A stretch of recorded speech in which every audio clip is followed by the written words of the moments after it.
Ақыр соңында жүректе ең ауыр бір үнсіздік қалады. Нотаға түспейтін әуен сияқты. Үнсіз бола тұра сарнап жататын әуен. Бүкіл сәттеріңді жисаң да, сол үнсіздіктің бір секундына да тең келмейді.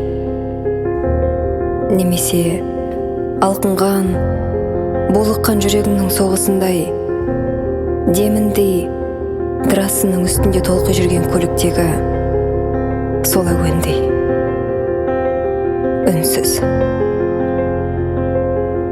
аянышты да әдемі.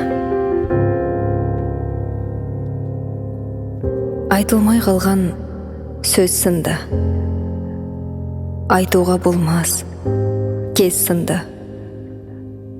жаналмаған от сынды, жаналмайтын бақ сынды, төгілмей қалған мұң сынды, құмырадағы жын сынды,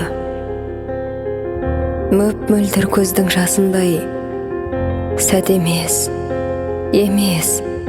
ғасырдай, қабағы мұңнан ашылмай, кеудесі тулап басылмай, жауалмай кеткен жаңбырдай, тоғыспай кеткен тағдырдай, сыздауы бітпес жүректей, дір етіп бірде дір етпей, түнекке салған түнеу ғой, түнеріп қалған бір әндей. Тыңдауға болмас әуенің, аянышты, әдемі.